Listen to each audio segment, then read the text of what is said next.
I love the Karate Kid and Cobra Kai, the TV show. Karate Kid kind of, reminds me of myself a little bit. Kid, moving from New Jersey to California. That's what happened to me. I was born and raised in New Jersey, moved to California, but that's where the similarities end. I didn't, meet some Japanese dude and, wax on, wax off and learn karate or nothing like that. But, I always liked Karate Kid. That's it, right? But, man, we had those Cobra Kai video games. We had the Karate Kid game on the NES back in the day. But I did videos on those Cobra Kai games. The second one, that Dojo's Rising, that was a travesty. Holy crap. But when they announced the Karate Kid Street Rumble, I was intrigued, especially when I saw it was a retro-style beat-em-up. I was like, hell yeah, they've been bringing back a lot of beat-em-ups lately. They've been really sweet, so I was excited to check this out. And it finally came out. And I've played through the entire game, so that's when I do reviews, is when I actually play through a game and complete it and beat it, so I can give my actual thoughts. And I got some thoughts here that I want to share with you guys. Oh boy. So just to get the basics out of the way, what does this game entail? So we got 12 stages. And the way it works is you start a stage, you get some little bit of a story going on. The game takes place over the first 3 original movies. That's what's going on here. And each stage, you got challenges that you don't have to do, but it'll be kill 15 enemies with a heavy attack or, flying attack, stuff like that, just to help boost leveling up and unlocking moves, extra lives, and other little boosts and stuff like that. So those are secondary things that you can do. But you play through the stage, fight a boss. Most levels have a boss, not all of them. And then between some stages, you might have a little mini game to play. Honestly, the mini games are boring. They weren't my kind of thing. They didn't really mix things up. At first I was like, oh, it's kind of like the Simpsons arcade game, little mini games in between. But no, they all sucked. They weren't that great. They were boring. Maybe if you play multiplayer, they would be kind of fun. I'm not sure, but they weren't that great. But playing through the game, that's what it entails. The first 3 movies, little bit of story. You have 4 characters that you could choose from. They all play slightly different. You got Daniel, you got Mr. Miyagi, then you got the 2 chicks, the love interests from the movies, that kind of thing. And then as far as attacks, you have a weak attack, strong attack. You have special attacks that you unlock variants of, depending on how you press the direction, what direction you press as you hit the R button. I played this on the Switch, by the way.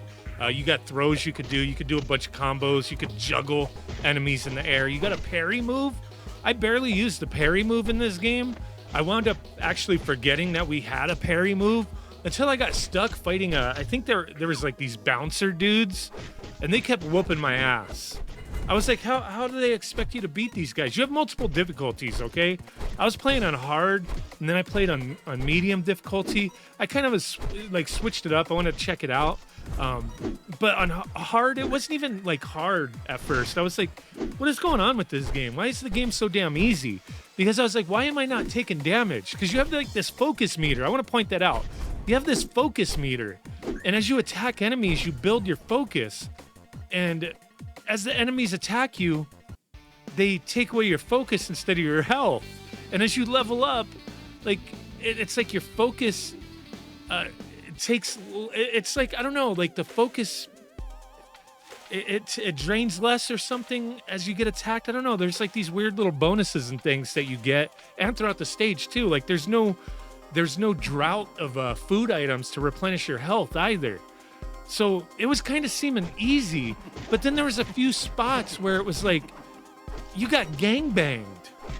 You literally would get gangbanged on medium or hard mode. And it was holy crap. So then you have to I forgot, oh, I got this parry move. You start figuring out how to use the parry move, and it was okay, you got to use the parry move to get out of these jams, because these fools will, they'll bang your ass, and then you're dead. You get 3 lives. But every stage, the 3 lives resets. You can unlock more lives, though. You'll get more lives throughout the game, but they reset, so you're fine. Yeah, it's weird. It seemed easy at first, but yeah, you'll get a few areas where you kind of have a little bit of a difficulty, but overall the game wasn't that hard. some of the bosses too.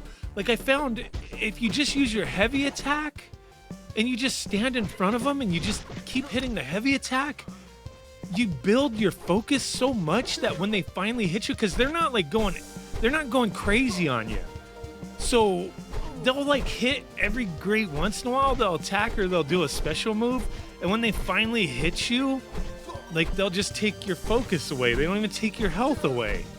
So you just keep hitting your heavy attack and you're just building up your focus. So some of the bosses are just so damn easy, no matter what difficulty you're on. I don't know, it's just kind of weird.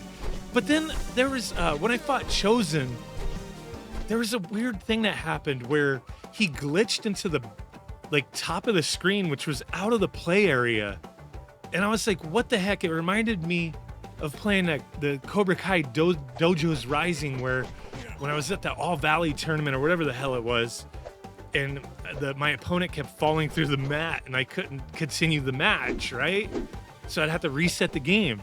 And it was the same thing here. Like Chosen was like up above the screen, walking on stuff that he shouldn't be walking on, and I couldn't attack him and he wouldn't come back down. So I had to like reset. I had to exit the stage, start over again. That's the only time I had a glitch in this game, so that was fine. When I fought him again, it didn't happen. I don't know, it's just kind of weird, but you know, overall this game was very freaking easy for the most part. There's a little bit of challenge, but with beat 'em ups for me, you know, if they're extremely straightforward, I get bored, man. And this game really got me bored. And I hate to say it, like I really wanted to enjoy this game. You get to parts in this game where there'll be like a blockade or some kind of barrier and you have to fight the barrier. Like it'll have a boss health bar and you have to kill the barrier. Like why stop my progress with a frickin' barrier that I have to attack? And then like you'll have 6 or 7 or 8 of the same exact sprite on the screen, same enemy that you're fighting. You go to Japan, right? In this game, like, because that's in one of the movies, you go to Japan and all the enemies are just sprite swaps from earlier in the game. Instead of white dudes with blonde hair, they just change the skin tone a little bit and they give them black hair. They don't look very different. Like they're just, you know, they don't vary too much. Like they did have a lot of different characters, but like they used too many of the same ones over and over again. So it kind of got a little boring. Like in this day and age, it's not like back in the Super Nintendo days where like, you know, you're going to have like the same enemy, a bunch of them on the screen at once. Like, you know, give a little more variety. I need more events going on in the game, not barriers and blockades. I need some crazy stuff happening. And then the cutscenes. Like, first off, the pixel art in this game looked great. I loved it. I loved it. But the stupid cutscenes, they look like I don't know, like Wisdom Tree box art for NES games. Like, they look crappy. They don't match the aesthetic of the game. Like, where did they get this artwork from? Just use pixel art. Like, don't even put the cutscenes in the game. Just do the dialogue, like, with the pixel art. Don't put that weird, I don't know, it just looked weird, man. Like, it's just out of place. Don't put those stupid cutscenes. It really took me out of it with those dumbass cutscenes. The artwork was garbage. Like, it just doesn't match the aesthetic. The music in the game, the sound effects in the game were a little lacking.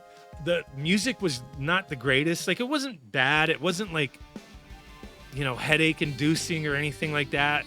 It wasn't nails on the chalkboard or anything, but it just wasn't memorable. You know, it wasn't, you know, a Teenage Mutant Ninja Turtles booming soundtrack, nothing like that. You know, nothing that you're going to remember. Sound effects in the game, same thing. You know, voice in the game, there was barely any, like an owl here and there type of thing. It was, you know, not a bad game, but it was kind of, it was average. It was very average. Not horrible, but not great. Fairly forgettable. I mean, some of the stages go on for far too long. There's not enough that mixes it up. There's no weapons you could pick up. There's not enough that you can interact with in the stages other than those barriers that are like mid-level bosses, essentially, that are freaking annoying. There's too many of those. There's no online multiplayer. So you're kind of stuck playing by yourself. There is couch co-op, sure. So that could be fun. But yeah, it's an average game. An average game. Not much to the ending.